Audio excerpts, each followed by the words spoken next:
Good afternoon. Today I am presenting my annual report for 2023, where we sum up all the different activities and things that has happened within the alliance during last year. This report sums up our main achievements over the last year, and there have been many. Further strengthen our defenses, robust new military plans, more forces at higher readiness, and major increases in defense investment. The world has become more dangerous, but NATO has become stronger.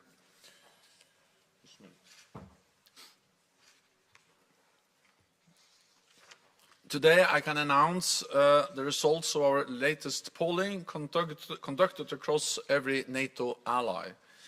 The data is clear. Public support for NATO is extremely strong on both sides of the Atlantic. If a vote were held today, an overwhelming majority of citizens across allied countries would vote in favor of NATO. For example, in the United States, only 13% would vote against. Over 80% of our citizens believe that North America and Europe must continue to work together for our shared security. So across the alliance, support for NATO remains rock solid. NATO citizens also continue to express strong solidarity with the brave Ukrainians. Across the alliance, fully 2/3 of people want the country to continue supporting Ukraine. This matters because NATO allies provide 99% of all military aid. And in 2023, we continue to provide unprecedented levels of support, including artillery and ammunition, tanks and armored personnel carriers, patrol boats, air defenses, helicopters, drones, and radars. For the first time, a number of allies also sent long-range systems, UK Storm Shadow and French Scalp missiles, and allies agreed to send F-16 aircraft. Allies also came together to create coalitions for key capabilities like air defenses, artillery and drones. And several allies have now signed bilateral security arrangements with Ukraine. Unprecedented aid from NATO allies have helped Ukraine to survive as a sovereign independent nation. But Ukraine needs even more support, and they need it now. The Ukrainians are not running out of courage, they are running out of ammunition. Together, we have the capacity to provide Ukraine what it needs. Now we need to show the political will to do so. All allies need to dig deep and deliver quickly. Every day of delay has real consequences on the battlefield in Ukraine. So this is a critical moment, and it will be a grave historic mistake to allow Putin to prevail. We cannot allow authoritarian leaders to get their way by using force. This would be dangerous for us all. Putin went to war trying to slam NATO's door shut, but he failed. Last year, Finland joined the NATO family. Just last week, Sweden became the 32nd ally, and Ukraine is closer to NATO than ever before. So NATO is now bigger and stronger. And last year, we put our defenses on an even more robust financial footing. 2023 was the 9th consecutive year of increased defense investment across Europe and Canada, with defense spending rising by an unprecedented 11%. In 2024, NATO allies in Europe will invest a total of $470 billion in defense, amounting to 2% of their combined GDP for the first time. This year, 2/3 of allies will meet the 2% target, up from just 3 allies in 2014 when we agreed the defense investment pledge. In 2023, we also further deepened our relations with like-minded partners, including our friends in the Indo-Pacific and the European Union. We are also working even more closely with our partners in industry. In 2023, we agreed a new Defense Production Action Plan to ramp up production, strengthen engagement with industry, and increase interoperability. Since then, NATO has agreed contracts worth tens of billions of dollars for ammunition and key capabilities. This matters for our security and for Ukraine's. NATO's new innovation accelerator, Diana, is also doubling its network of accelerators and test centers. Soon there will be more than 200 world-class sites on both sides of the Atlantic. They will focus on solving some of our biggest defense and security challenges and sharpening our technological edge in areas ranging from artificial intelligence and cyber to 5G, hypersonics, and autonomous systems. Next month, we will mark the 75th anniversary since NATO was founded. When our heads of state and government meet in Washington in July, we will celebrate this important milestone and will continue adapting our alliance for the future. I expect we will take further steps to support Ukraine, reinforce our resources and defenses, and deepen our partnerships around the world. In an unpredictable world, NATO matters more than ever. In our 75th anniversary year, we will continue to demonstrate our unity, solidarity, and resolve. And with that, I'm ready to take your questions.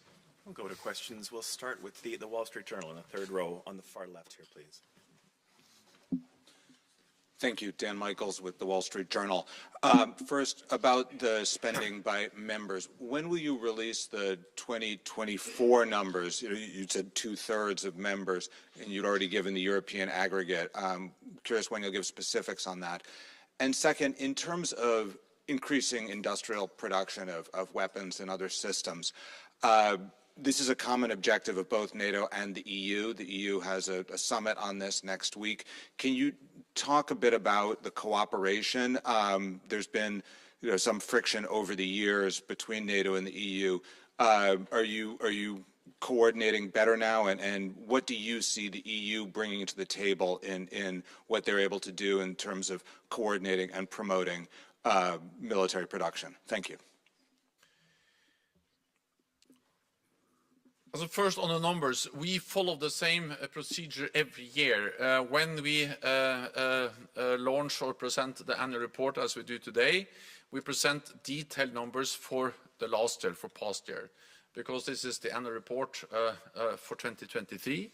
And you can look into the report and you will see detailed numbers for defense spending, aggregated, but also for each and every ally, and development over time in current but also fixed prices. Then what we have now are only our preliminary estimates for 2024. We will have better and more data when we publish a report ahead of the summit in July. So exactly when we publish that report is not yet decided, but it's something we publish in the summer, and now it will be published at least before the summit mid-July in Washington. Then you will have, and we all will have, more detailed numbers, partly because then we have all the decisions, or at least more decisions in NATO allied capitals. We know that some allies are actually now making new budget decisions for 2024. We have also more reliable estimates for GDP. And of course, if we are not only looking at defense spending, but defense spending as a percentage of GDP, then what matters is both spending but also GDP, and by summer we have more credible estimates for GDP. So yes, we have some preliminary estimates saying that we also expect 2/3 of allies to meet the 2% target in 2024. Adding it all together also shows clearly that if you put European allies together, they together spend 2% of their GDP on defense. But we all have to wait until we have more detailed information about each and every country to have the detailed list presented later this year. And I hope that, of course, the numbers will further improve by the Washington summit. Yeah, just actually today, Norway announced that they will meet the 2% guideline this year. That's yet another example of how allies are constantly adding and adjusting their budgets. So by July, we have then all these new announcements put together in the new report we will present then. Then on defense investments. So first of all, NATO has been calling on European allies to increase investments in production for years. And of course, the only way to increase defense production is to spend more. And NATO's kind of main message to all allies, but in particular European allies, is that you have to spend more. And in the beginning, it was a bit hard to convey that message. And now I feel that allies understand. So allies have really started to increase spending, and therefore they can also make orders and ensure that the industry is investing and providing more ammunition, more equipment, and investing in new production capacity. So we see things are moving in the right direction because they follow the NATO advice, spend more. Second, I welcome all efforts, and we are in close contact with the EU. I met recently with President Ursula von der Leyen. We discussed this in detail. And our staffs are also engaging closely. So we welcome efforts by the European Union when it comes to overcoming the fragmentation of the European defense industry. In the United States, they have many, many battle tanks and one type. In Europe, they have fewer battle tanks and many different types. So, of course, the cost per unit goes up and becomes expensive to educate, to train, to produce spare parts. All that becomes so much costly because we have a much more fragmented defense industry. So all efforts by the European Union to overcome the fragmentation of the European defense industry will be good for NATO. It's something NATO has been calling on, and I welcome EU efforts on that. What is important is that, of course, NATO is the organization that have to set the capability targets. You cannot have two systems setting two different sets of capability targets for the same countries. You cannot have EU and NATO presenting to Germany or to Denmark or to Poland two conflicting lists of capability targets. So defense planning, including setting the targets for how many battle tanks, how many planes, how many ships, what kind of readiness and so on, has to be set by one and only one institution. And that's NATO's core responsibility, defense planning and the associated capability targets. So of course that defines the needs, the demand, and with the money you can then turn that demand into real contracts. Second, of course, we need only one institution setting the standards. So NATO standards for interoperability, for communications, for interoperability, for interchangeability of ammunition, all of that is only one set of standards. You cannot have two sets of standards. Then you achieve the exact opposite. And of course, EU allies represent 20% of NATO's total defense expenditure. So again, since NATO represents 100%, NATO has to set the standards. So standards, defense planning is core NATO tasks and cannot be duplicated because then we actually undermine our security. And thirdly, NATO has also had a very important role to play when it comes to joint procurement. That has been done in many different formats, and we welcome different formats. But of course, the NSPA, the NATO Support and Procurement Agency, has for decades tried and tested procedures for big joint procurement decisions, reducing the cost, aggregating demand, and giving the industry the long-term, multi-year demand they need to make the necessary investment. So it is important that, of course, EU focus on the areas where they actually add value to NATO, but not compete with NATO when it comes to core responsibilities as defense planning, standard setting, capability targets, and we still need a lot of joint procurement conducted in the NATO framework.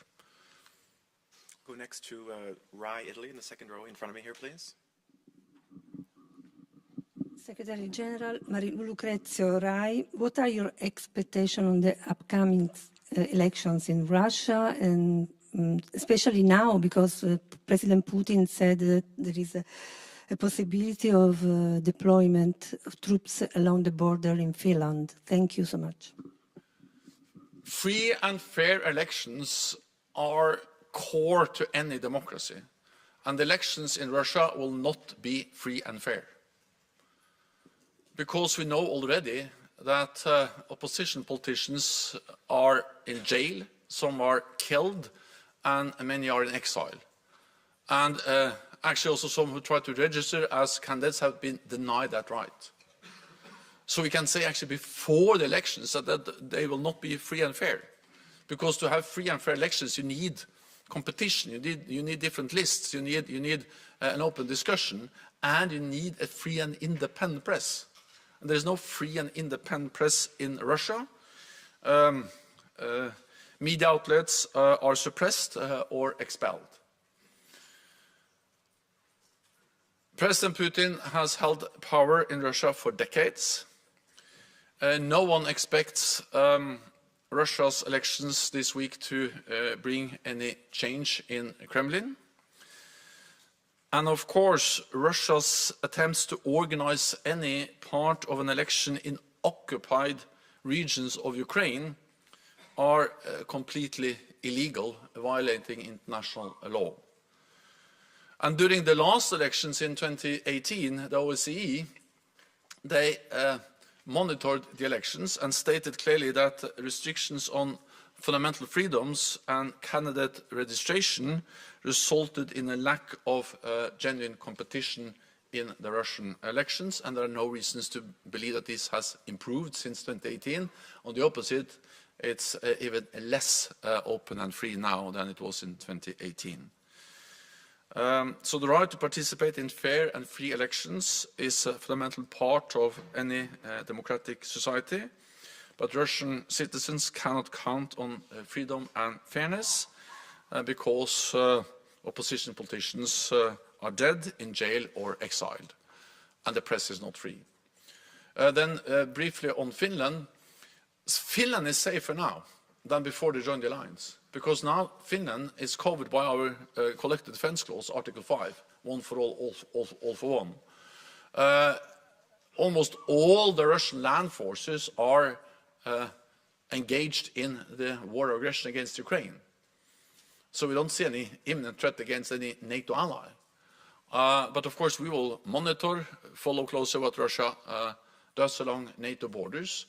But NATO has been able to protect NATO allies for 75 years, so we'll continue to do so, including with Finland as a member. Go next to the Ukraine National News Agency in the fourth row here, please. Thank you so much, Dmytro Shkulko, National News Agency of Ukraine. You mentioned many times the strategic importance of the Black Sea area. During a year, Ukraine succeeded to destroy around 25% of the Black Sea fleet. How that situation impacted the strategic stance of the Black Sea area, and are you going to reinforce the coastal states, NATO members, to finally get rid from Russian dominance in the area? Thank you so much. One of the big victories that Ukraine has achieved is actually to be able to push back the Russian Black Sea fleet and to destroy many of their ships, and also then ensure the open corridor from Odessa and all the way to Bosporus. Also working closely with NATO allies, littoral states, Romania, Bulgaria, and Turkey. And this shows the strength, the skill, the competence of the Ukrainian armed forces, but also the importance of delivery of advanced weapons from NATO allies. So some of the missiles, some of the systems that has been so critical in opening this corridor has been, of course, provided by NATO allies. This is important for Ukraine, it's important for the Black Sea, but it's also important for the world, because this enables the export of grain and other commodities, which are extremely important for global food supplies. We are working closely also with our partners, not only, of course, Ukraine, but also Georgia. NATO is helping to train and develop the Georgian Coast Guard. So, of course, with 3 NATO littoral states around the Black Sea, then Ukraine and Georgia as close partners. Of course, NATO is very much present in the Black Sea, and the Black Sea is of great strategic importance. And I welcome very much the achievements that the brave Ukrainian armed forces have achieved in pushing back the Russian Black Sea fleet. We'll go next to the Telegraph in row 3 in the middle here, please.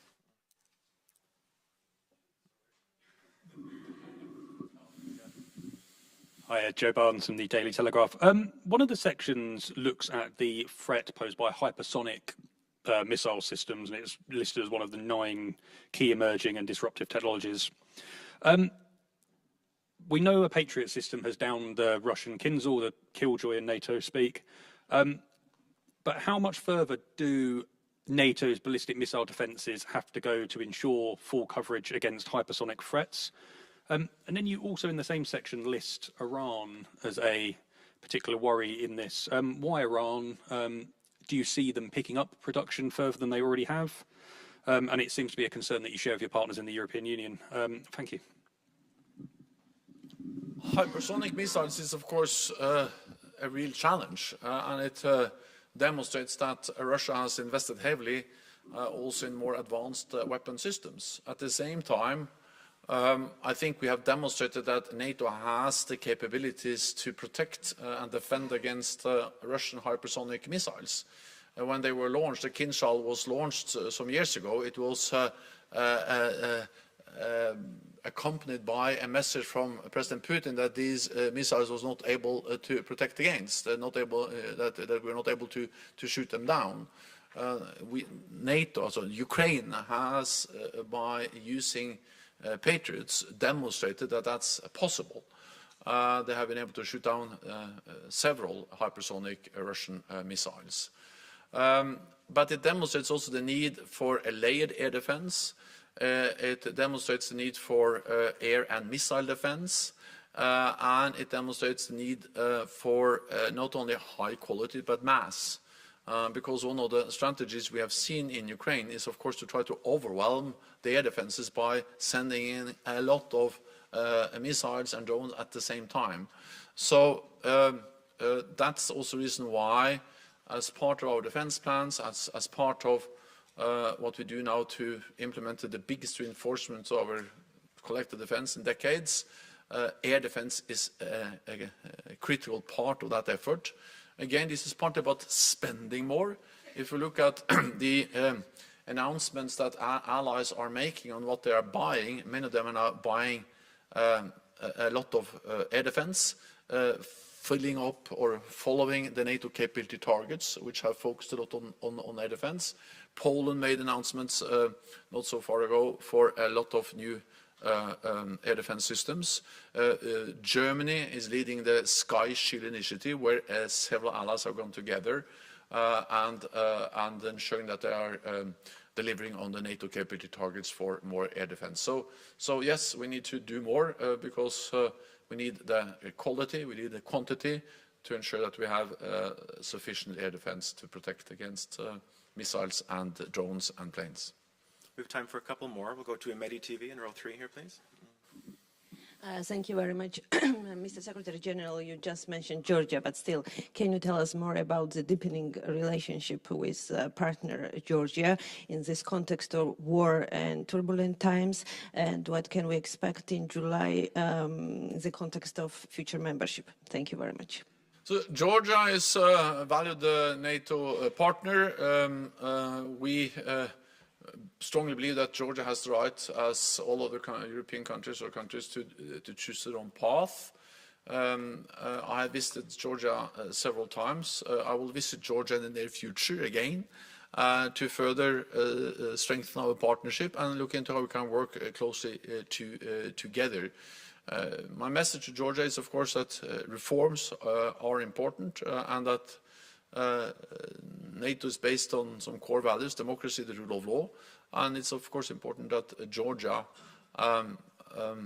live up to these standards as it moves towards further Euro-Atlantic integration. We have time for one more. We'll go to Reuters in row 3 here, please. Andrew Gray from Reuters. Secretary General is very struck by the line that you mentioned earlier, that Ukrainians are not running out of courage, but they are running out of ammunition. So really a very simple question. Why are they running out of ammunition, given they have the support of so many allies, so many powerful economies? Does this represent a failure from NATO allies? The NATO allies are not providing Ukraine with enough ammunition, and that has consequences on the battlefield every day. The fact that the Russians are able to outgun the Ukrainians every day, of course, is a huge challenge. It's one of the reasons why the Russians have been able to make some advances on the battlefield over the last weeks and months.